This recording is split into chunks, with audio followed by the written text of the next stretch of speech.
अस्सलाम वालेकुम जी, this is Hamza Hussain Rana और आज जितने भी आपके क्वेश्चंस हैं उनको आंसर किया जाएगा। जो बच्चे 9th 10th 11th या 12th के बारे में परेशान हैं उनके रिज़ल्ट्स के बारे में, तो उनको आज आंसर किया जाएगा। जी, सबसे पहला क्वेश्चन है, कौन से तलबा को अगली क्लास में प्रमोट किया गया है? वो तलबा जिन्होंने इस साल नहम या 11वीं का इम्तिहान देना था। वो तलबा जिन्होंने पिछले साल नहम या 11वीं का इम्तहान दिया था, लेकिन इस दफ़ा उन्होंने दोबारा नहम या 11वीं का दाखिला भेजा था, उन सब को प्रमोट कर दिया गया है 10th और 12th में। अच्छा जी, इनको आगे प्रमोट कैसे किया गया? ऐसे तलबा अगले साल 10वीं या 12वीं का इम्तहान देंगे और इसकी बिना पर जो इनके नंबर आएंगे उस बेस पर जो है वो इनको नहम और 11वीं के मार्क्स दिए जाएंगे।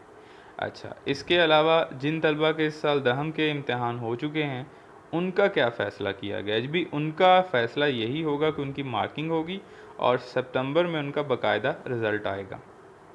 अच्छा, और उसके बाद आते हैं जी प्रैक्टिकल इम्तहानात। अब प्रैक्टिकल इम्तहानात में ये है कि प्रैक्टिकल इम्तहानात के लिए एक फ़ार्मूला यहाँ पर मेंशन किया गया है हर प्रैक्टिकल के जो है वो नंबर फाइंड आउट करने का। अच्छा, ये फार्मूला कैसा है? इस फार्मूला में सबसे पहले तो आपने देखना है कि 50% मार्क्स क्या हैं उस प्रैक्टिकल के। देखो, नॉर्मली जो है वो 30 होते हैं मार्क्स आपके, तो 30 में से आप देखो कि ये 50% मार्क्स कितने हुए, 15। अब इसको आपने प्लस करना है, किसके साथ प्लस करना है? और obtain marks in that subject and जो है वो total marks in that subject. अच्छा जी, आप अगर फिज़िक्स का आप निकालना चाह रहे हो तो फिज़िक्स के जो टोटल मार्क्स हैं वो 120 हैं और आपके उसमें से जो मार्क्स हैं लेट से 100 हैं। अच्छा, 120 को 100 से डिवाइड करके उसको प्लस कर देना है आपके 50% मार्क्स जो कि 15 हैं, और इसको फिर मल्टीप्लाई करना है आपने आपके जो 50% मार्क्स हैं प्रैक्टिकल के, यानी 15 के साथ इसको मल्टीप्लाई कर देना है। मैं दोबारा से इसको दोहरा रहा हूँ। 50% ऑफ प्रैक्टिकल मार्क्स यानी 15, इसको प्लस करेंगे किसके साथ? Obtain marks in that subject and out of total marks in that subject. यानी अगर आपके फिजिक्स में से 100 हैं तो उसको 120 पर डिवाइड करके जो आंसर आएगा उसको 15 के साथ पहले प्लस करेंगे और फिर उसको मल्टीप्लाई कर देंगे 15 के साथ। तो इस तरह से आपके जो प्रैक्टिकल के एग्ज़ाम नंबर हैं वो आपके आ जाएंगे। जैसे फॉर एग्ज़ाम्पल ये 27 या 28 बनते हैं।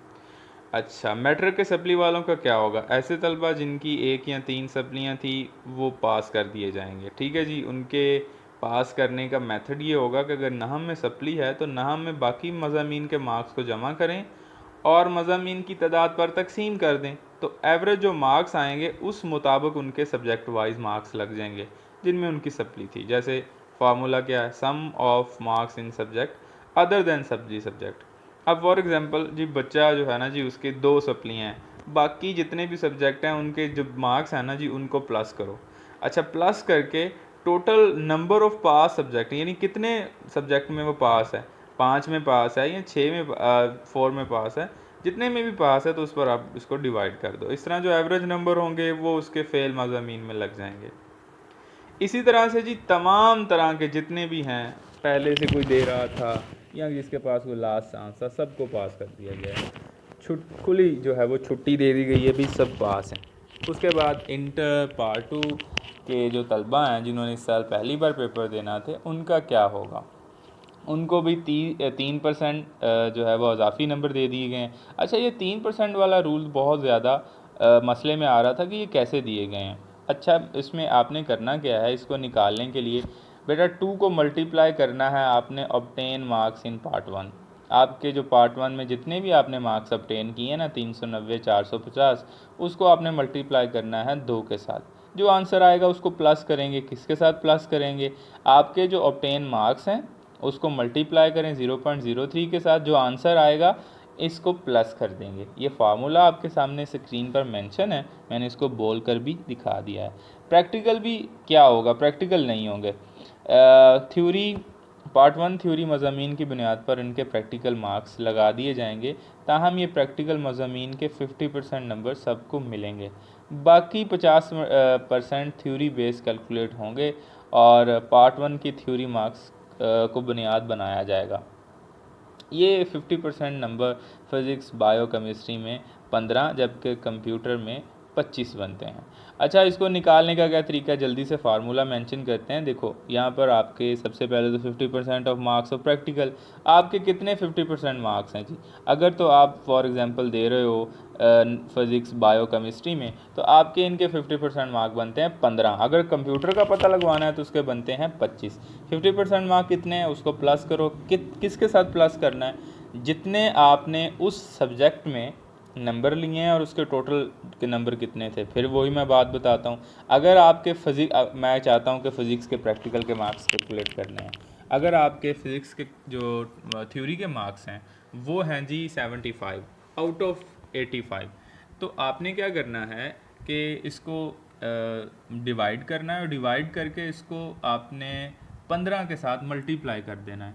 अच्छा, पहले 15 के साथ प्लस करना है। किसको प्लस करना है, 75। अब यहाँ पर एक सिंपल सी चीज़ है, 75 को डिवाइड करें 85 के साथ, जो आंसर आए मल्टीप्लाई कर दें 15 के साथ, उसका जो आंसर आए उसको प्लस कर दें 15 में, और आपके जो है ना जी टोटल मार्क्स आ जाएंगे। इस तरह 28 से 30 जो है वो आपके बन जाते हैं। लेकिन वैसे 50% सभी को मिल जाएंगे, यानी सभी को गुजार दिया जाएगा। जो बच्चे इम्प्रूवमेंट वाले हैं उनका क्या होगा, इम्प्रूवमेंट की डिफरेंट कैटेगरीज हैं। सबसे पहली कैटेगरी ऐसे बच्चे जो सिर्फ पार्ट 1 और 2 इम्प्रूव कर रहे थे, इनको पार्ट 1 के मसावी नंबर पार्ट 2 में मिलेंगे। प्रैक्टिकल के साबका मार्क्स वही रहेंगे, वो तब्दील नहीं होंगे। अच्छा जी, अब जो है वो किस तरह से ऑब्टेन मार्क्स कितने हैं उनके, यानी पहले उन्होंने जो है वो कितने मार्क्स ऑब्टेन किए हैं, ये इक्वल होंगे जी, यानी सॉरी, इसके जो है वो उनको किस लिहाज से नंबर मिलेंगे। 2 मल्टीप्लाई करेंगे मार्क्स इन पार्ट 1 जितने उनके उस सब्जेक्ट में मार्क्स हैं, plus previous year marks in practical, उसको प्लस कर देंगे। अच्छा, इसको आपने एग्जांपल के साथ देखना है। मिसाल के तौर पर किसी बच्चे के पार्ट 1 में मार्क्स हैं 400 और इसके प्रैक्टिकल में मार्क्स थे 60, तो इसके मार्क्स ये होंगे, 400 को मल्टीप्लाई करेंगे 2 के साथ जो उसके पहले मार्क्स थे, और उसको प्लस हमने किसके साथ कर दिया है, उसके प्रैक्टिकल के मार्क्स के साथ। तो इस तरह से उसके जो टोटल मार्क्स कितने बन गए हैं, 860। दूसरी कैटेगरी ऐसे बच्चे जो पार्ट 1 इम्प्रूव कर रहे थे, ऐसे बच्चों को पार्ट 2 के मसावी नंबर मिलेंगे जबकि प्रैक्टिकल मार्क्स वही रहेंगे। इसका भी फार्मूला यहाँ पर मेंशन है। 2 को मल्टीप्लाई करेंगे आपके जो जितने भी मार्क्स हैं पार्ट 2 के, और उसको आप प्लस कर देंगे आपके प्रैक्टिकल्स में कितने टोटल मार्क्स हैं, वो 60 हैं 70 हैं, उनके साथ प्लस कर दें। कैटेगरी 3 ऐसे बच्चे जो कुछ मज़ामीन रिपीट कर रहे थे, ऐसे बच्चों के मुतलका सब्जेक्ट में दोनों साल के मार्क्स को देखा जाएगा, और जिस साल में ज़्यादा नंबर होंगे उनको 2 से ज़रब देकर इस सब्जेक्ट के कुल मार्क्स बन जाएंगे, जबकि प्रैक्टिकल मार्क्स वही रहेंगे जो पहले थे। फ़र्ज़ करें एक बच्चे ने फ़िज़िक्स को इम्प्रूव किया और इसके पार्ट 1 मार्क्स 40 जबकि 2 मार्क्स 75 थे, तो ऐसे बच्चे को पार्ट 1 में भी 75 नंबर दे दिए जाएंगे। कितनी बड़ी बात है जी, यानी फ़िज़िक्स में बच्चे के मार्क्स जो पहले 115 बन रहे थे, अब कितने बन जाएंगे, 150। नोट, इस्लामियात मुतालिया पाकिस्तान को पैरेलल रखा जाएगा, यानी अगर किसी ने मुतालिया इम्प्रूव की तो इस्लामियात की बुनियाद पर उसको मार्क्स मिल जाएंगे। लो जी, खुली जो है वो आज़ादी दे दी गई है। दूसरी कैटेगरी, फोर्थ कैटेगरी है जी, ऐसे बच्चे जो पार्ट 1 और 2 मुकम्मल रिपीट कर रहे थे।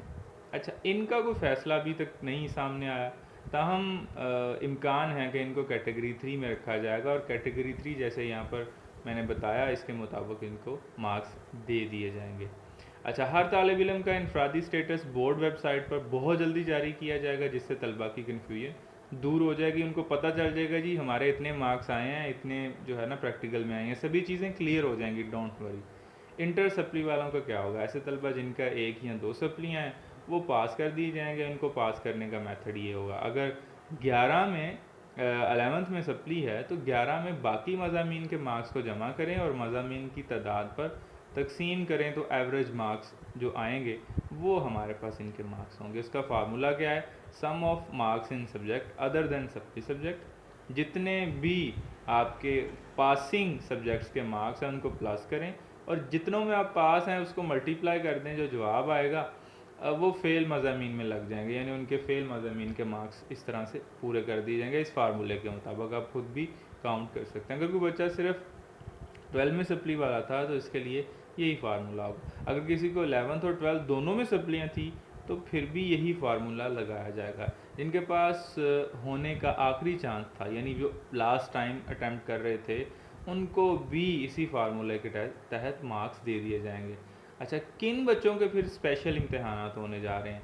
ऐसे बच्चे जिनका कंबाइन इम्तहान था, जो एडिशनल मज़ामीन के पेपर दे रहे थे, मिसाल के तौर पर वो बच्चे एफ़ए कंबाइन कर रहे थे, और वो बच्चे जिन्होंने पहले इंटर में बायो पढ़ी और अब एडिशनल मैथ के साथ पर्चा देना था, इनका इम्तहान अगस्त में होगा। इन बच्चों को दोबारा दाखिला नहीं भेजना पड़ेगा। जिन बच्चों के इस पॉलिसी पर एतराज़ है वो क्या करें? ऐसे बच्चे जो 15 जुलाई तक बोर्ड को इतला करें, इसका तरीक़ाकार बोर्ड जल्द जारी करेगा। ऐसे बच्चे इस साल इम्तहान नहीं दे सकेंगे, इनके इम्तहानात अगले साल यानी 2021 में लिए जाएंगे। तो ये थी जी टोटल समरी आपके तमाम क्वेश्चंस की। अगर फिर भी कोई कन्फ्यूजन है तो आप जो है वो यहाँ सुपीरियर शाहकोट के फेसबुक पेज पर ये पोस्ट मौजूद है, इसको आप यहाँ पढ़ सकते हैं, या आपके पास में भी पहले भी मौजूद हो, लेकिन मैंने सोचा कि एक दफ़ा बच्चों को क्लियर हो जाए चीज़ें, एक दफ़ा बच्चों के तमाम आंसर्स जो हैं वो क्लियर हो जाएं। आप कमेंट भी कर सकते हैं, आप जो है वो मुझे हमारा जो फेसबुक पेज है पढ़ लो पाकिस्तान, उस पर भी रीच कर सकते हैं, और इस तरह से आप जो है वो हमसे किसी भी तरह के आंसर्स जो है वो ले सकते हैं। Thank you very much.